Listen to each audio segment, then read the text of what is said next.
Welcome and thank you very much for checking out my review of The Five Bloods. The latest Spike Lee joint is now streaming on Netflix, and it stars Delroy, Lindo, Clarke Peters, and Isiah Whitlock Jr., among many others.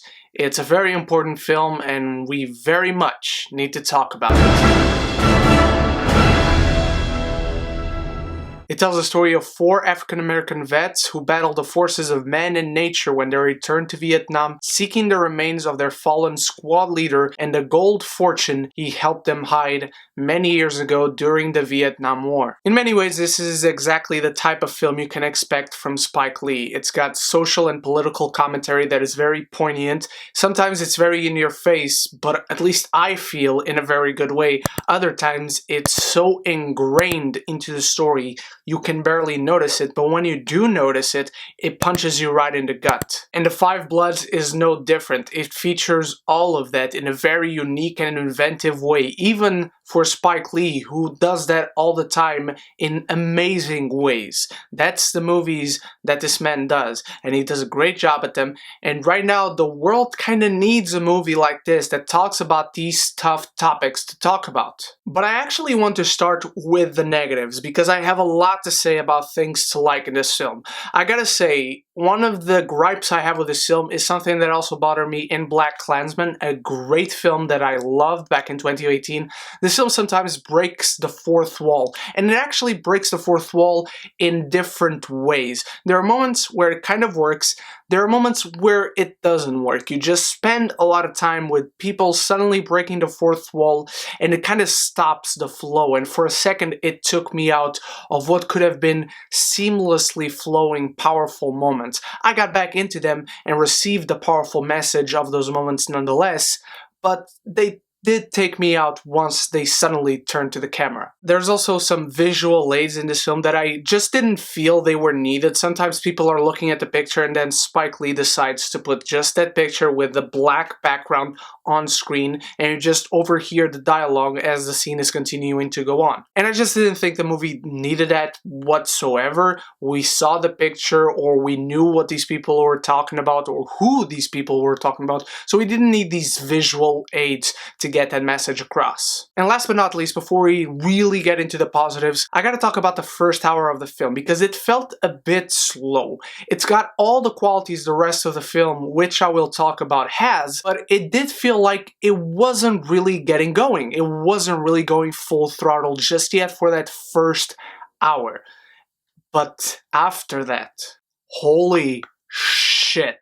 Spike Lee is most definitely not known for pulling any punches in his movies, and this one might just have his most powerful punches. From the methodic, slow-paced direction, which leaves you just hanging with these characters in their most intimate and most ferocious moments, to the powerful editing that just doesn't stop impressing you throughout the film.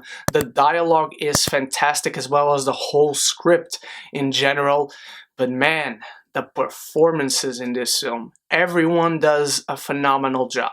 From Isiah Whitlock Jr., Clarke Peters, Jonathan Majors, who plays the son of Delroy, Lindo's character Paul, is also fan-freaking-tastic, but my god, even though every single one of these people is amazing, Delroy Lindo crushes it, and I do mean crushes it. This is one of the best performances I have memory of ever watching. This man is fearless in this film. It's no holds barred. He is absolutely fantastic. There were scenes in this movie that I had my jaw drop just listening to him, just watching him.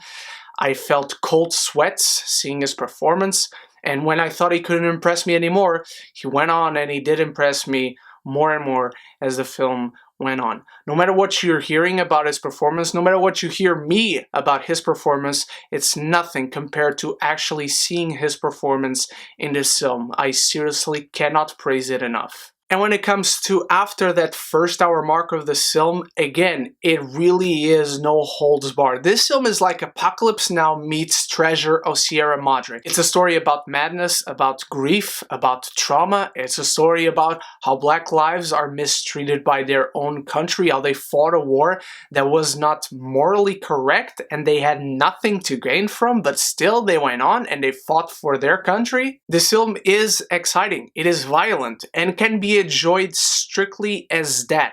But what really elevates this film to another level by Spike Lee and his team of writers, it's what this film shows about the perception of blackness, its most heroic moments, its most human moments. This is a film that in a very raw way shows you how people can be bad, and doesn't matter. The world caused this. The situation that these characters are in is the real villain of this film. I seriously cannot recommend The Five Bloods enough. I was already hyped for it, but it surprised me tremendously. It fires on all cylinders. It's inventively bizarre, it's chaotic, it's violent, but it is powerful. It is important. It does have something to say that you just cannot not pay attention to. And the emotional crescendo that it builds up to, it's phenomenal and one of the best payoffs in recent memory. I'm giving The Five Bloods an A-.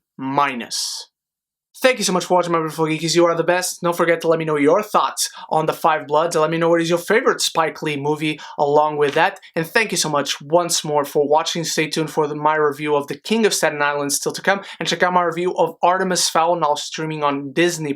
And I hope to see you in the next videos to come. So until then, stay beautiful, stay geeky, and don't forget to subscribe and like the video because it really helps me and the channel out. But most importantly, above everything else, forever and always, love each other and love the movies.